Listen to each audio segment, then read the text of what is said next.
25 जनवरी का महीना खत्म होने में महज 3 दिन बचे हैं, लेकिन ईरान ने इजरायल को लेकर बहुत बड़ा फैसला कर लिया है। दरअसल तेहरान में ईरान के टॉप लीडर्स की लगातार मीटिंग चल रही है, जिसमें ईरान के सर्वोच्च नेता खामेनेई ने अपने नेताओं को बहुत बड़ा ऑर्डर दे दिया है, जिसको देखकर अमेरिका टेंशन में है।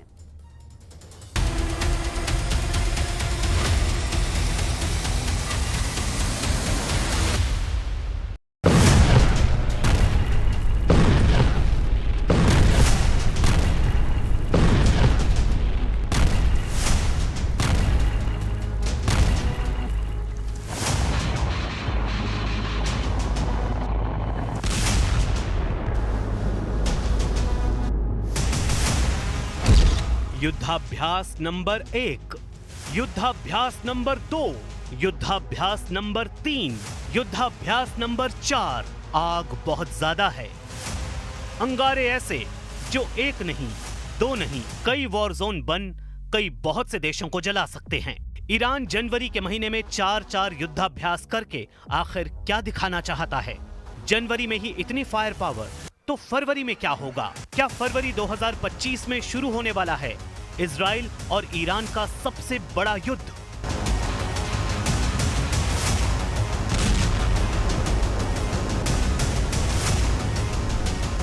ईरान ने जनवरी 2025 में ही इतने हथियार जमा कर लिए हैं कि एक बड़े युद्ध को लॉन्च करने वाला हमला किया जा सकता है। ईरान के ड्रोन बेस के इस वीडियो ने इजराइल से लेकर अमेरिका तक हड़कंप मचा दिया है। जब से नेतन्याहू ने यह वीडियो दिखाया है, ईरान के हर रिवोल्यूशनरी गार्ड के हाथ पांव फूले हुए हैं। इजराइल ने जनवरी में यह वीडियो वायरल किया। साफ है कि नेतन्याहू की एयरफोर्स कुछ बड़ा करने जा रही है। इजराइल का F-16 सीक्रेट मिशन के लिए तैयार हो रहा है। सवाल है कि इजराइल का अगला टारगेट कौन है, क्योंकि इजराइल के F-16 फाइटर जेट पर लगी हैं तो बहुत ही खतरनाक मिसाइल, जिसका नाम है रैम्पेज। गौर से देखिए इन दोनों मिसाइलों को। रैम्पेज का मतलब होता है गुस्सा, क्रोध, हिंसा, जिसका नतीजा ऐसी तबाही होगी कि टारगेट पूरी तरह भस्म हो जाएगा। क्या इजराइल के इस अटैक मिशन का टारगेट गाजा है? क्या उसका टारगेट बेरूत है? क्या सीरिया में हमला करेगा इजराइल, या फिर इजराइल यमन पर हमला करने जा रहा है? क्या इजराइल अपने सबसे बड़े टारगेट यानी ईरान पर अटैक करने वाला है?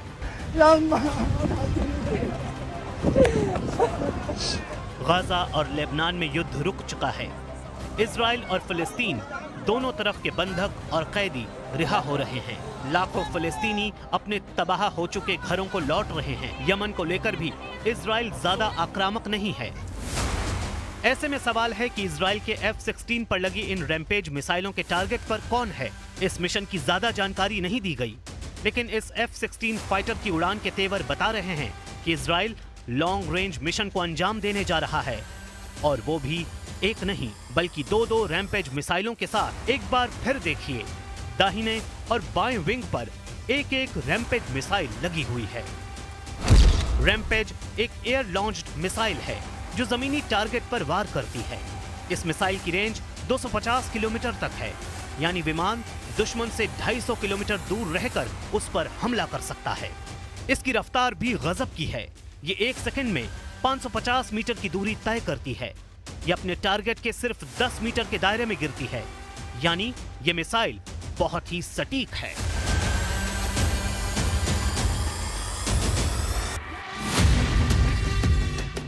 अब नेतन्याहू ने अपनी एयरफोर्स का ये वीडियो क्यों जारी किया?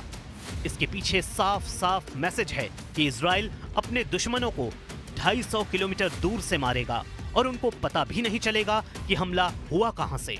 इस वक्त ईरान और इजराइल के बीच टेंशन सबसे बुलंदी पर है।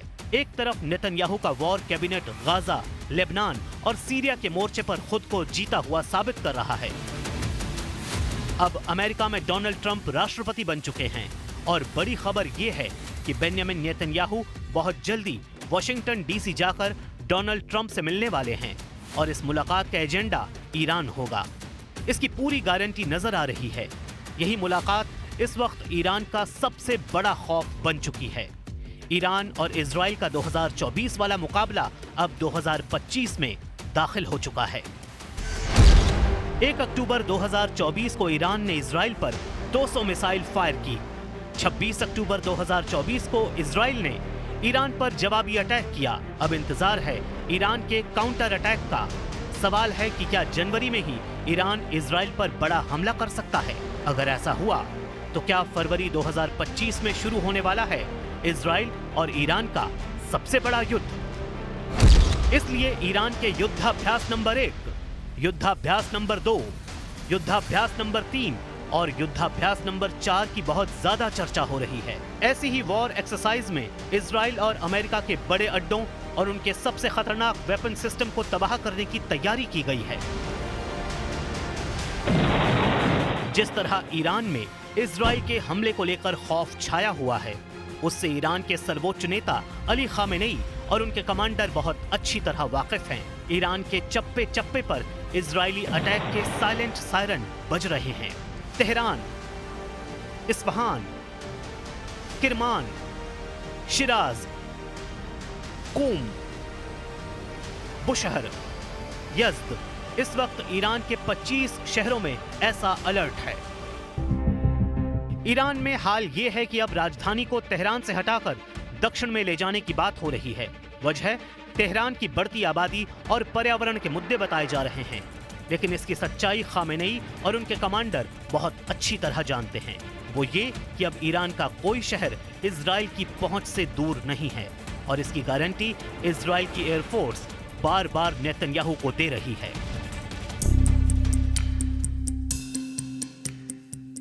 अब देखिए ईरान की एक और सीक्रेट सुरंग।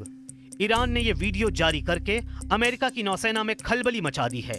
इतनी लंबी सुरंग और अंदर जैसे खड़ी है मिसाइल बोट की ट्रेन। 1, 2, 3, 4, 5, 6, 7, 8, 9, 10, 11, 12, 13 गिनते जाइए और मिसाइल बोट गिनते जाइए। ये मिसाइल बोट क्या करती हैं? ये अब समंदर की सतह से देखिए, एक बार फिर देखिए। फास्ट बोट से एंटी शिप मिसाइल फायर होती है और फिर टारगेट से टकराती है। ईरान की नेवी के पास ऐसी करीब 4000 मिसाइल बोट हैं। हर मिसाइल बोट में 2 एंटी शिप मिसाइल होती हैं, साथ में 2 टॉर्पिडो लॉन्चर होते हैं।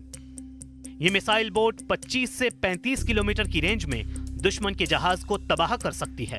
अब सोचिए कि अगर ईरान के पास ऐसी 4000 मिसाइल बोट हैं, तो वो दुश्मन के लिए कितना बड़ा खतरा साबित होंगी। आखिर क्या वजह है कि ईरान ने अपनी मिसाइल बोट ब्रिगेड अपने दुश्मनों को दिखाई है?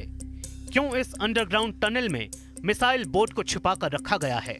ईरान की ये कौन सी ताकत है जिससे अमेरिका भी डरता है और यूरोप के उसके साथी देश भी घबराते हैं? ईरान की इस मिसाइल पावर के क्या मायने हैं?